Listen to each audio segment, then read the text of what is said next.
And then you're back on the market? Maybe, Last podcast, you were not on the market. No, it's complicated today. You know what I'm saying? But like, I wouldn't mind Pound Town. You know what I'm saying? So, but at the same time, if he had said to me something else, pulled me aside, and we had a conversation. So, did you mention that you were on the market, though? No, because I'm not really. It depends on how it would depend on how the energy went with him, and if he wasn't still sleeping with that girl that he was sleeping with, and I wasn't, whatever, then like I'll let him make me chicken and take me to Pound Town later, okay?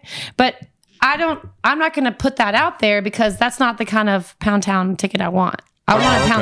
I want like, hey, you remember like? So it's levels to the Pound Town ticket. Yeah, every time. I mean, I'm just trying to say so. But listen though, but listen though, but this is the same woman that just said that men are just supposed to know. Like I'm giving you these signs and this, that, or whatever. The man that you're interested in will know. But did you have any interest in that man that took you to Pound Town one time before? Unless he had interest in me because I don't want to go back to Pound Town. So you're not interested in him unless. So my interest is contingent upon his interest.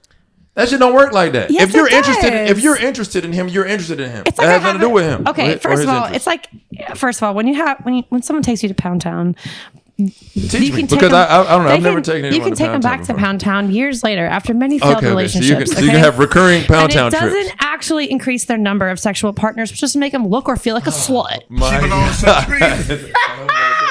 And they know how you like it, so you don't have to start all fucking over. Oh man! So it's basically that you felt like that he should have kind of picked up. No, he could have. I'm not like, oh damn, I didn't get my Pound Town ticket tonight. Yeah. But you know what I'm saying? If I really wanted it, and maybe I had shaved my legs for that moment, I would have worked a little harder. So if your legs were shaved, sometimes they like a little hurt. The approach would have been a little potentially, but my legs weren't shaved, and mentally, I'm not like I didn't want it, but if he made me want it, I could want it, right? Do you understand what I'm saying? No, I don't. And that's probably why men don't understand the shit like this. If he made me feel special and like that thing that he had was the thing that could make my sadness go away. So based on this, so what was did you interact with this man during the time when you were unavailable? Yeah. Okay, but then what was the vibes like then? We didn't talk about it. We didn't bring it up. It just like. Did y'all bring it up last night or whenever? No, but okay. So listen. So based on that, without you having any further conversation, he's gonna feel that it's the same situation unless you let him know something different.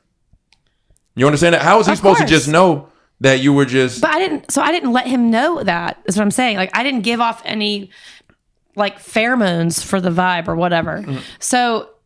If my thing is, if he wanted me, like he was attracted to me, he could have checked up on the situation. No, but see, that's not how it works, though. It could be. That's not how it works because at the end of the day, it's just like if I'm pushing up on somebody, who I feel like is potentially unavailable, who was unavailable the last time that we spoke, then it's just like, yo, why are you doing this when you know that I'm unavailable? You feel what I'm saying? Yeah, but like from a man's aspect, though, because it's just like I'm not just gonna just keep trying you until I find out that one day that you're available.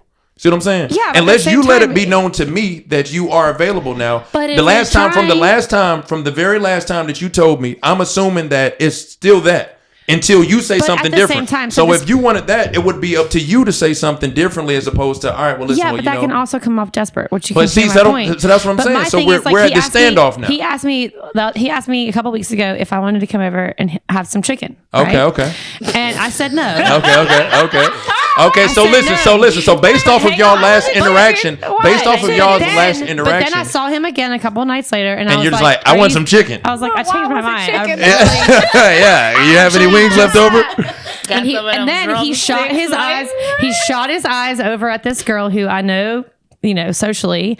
And I know that he's been taking her to Pound Town. Okay. So I'm like, okay, well, I'm not going to complicate the situation. She obviously is going to get chicken tonight.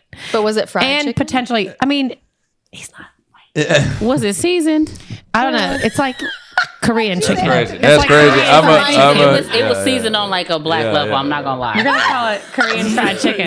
Yeah, it's crazy where this conversation is going. The origin started with black people knowing how to fry chicken. But the point that I'm making is the next time I saw like for hypothetically last night, if I had said like I would really love some chicken tonight, and that led to us having a conversation aside about how.